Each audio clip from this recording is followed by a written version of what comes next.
দীনকৃষ্ণ ঠাকুরের শ্রাবণ মাসের প্রথম লাইভ সদ্য সম্পন্ন হয়েছে। সেই লাইভে প্রচুর মানুষ তাদের কমেন্ট বা মতামত কমেন্টের মাধ্যমে জানিয়েছেন এবং দীনকৃষ্ণ ঠাকুর যে কাজটি আমাদের সমাজের জন্য করছেন সেটি যে সমাজের প্রত্যেকটা শোষিত, নিপীড়িত, বঞ্চিত মানুষের উপকারে কাজে লাগে সেই ব্যবস্থায় তিনি যে করছেন তা আমরা বিভিন্ন কমেন্টের মাধ্যমে বুঝতে পারছি।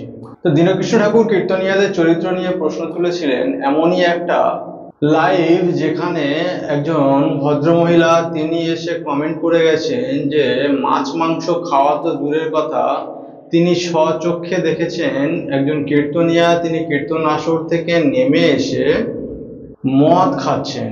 তাহলে ভেবে দেখুন কতটা তারা বর্বর হলে কীর্তন আসর থেকে নেমে এসে এই ধরনের কাজ করতে পারেন। তার মানে দীনকৃষ্ণ ঠাকুর যে তথ্যগুলো আমাদের সামনে তুলে ধরছেন সেগুলো যে একদমই মিথ্যা তথ্য নয় তা কিন্তু আমরা বুঝতে পারছি। তো শ্রাবণ মাসের দ্বিতীয় লাইভ আবার আগামী রবিবার হতে চলেছে।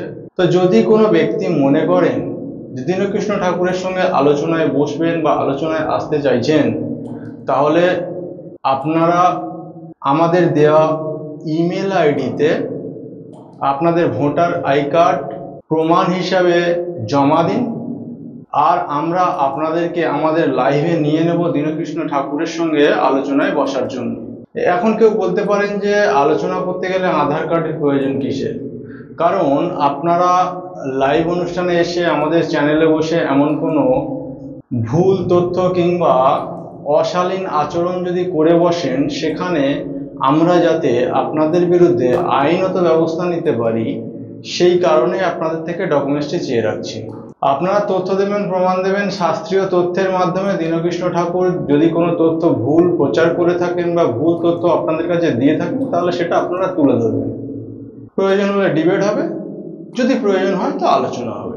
বা তিনি এতদিন যে তথ্য দিয়ে আসছেন বা আদি সনাতনী ইউটিউব চ্যানেলে আপনারা এতদিন ধরে যে তথ্যগুলো পেয়ে আছেন, যদি আপনাদের মনে হয় যে এই তথ্য আমরা ভুল তথ্য দিচ্ছি এবং আমরা সমাজের মানুষকে বিভ্রান্ত করার চেষ্টা করছি, তাহলে আপনারা আসতে পারেন আগামী রবিবার আদি সনাতনী চ্যানেলে।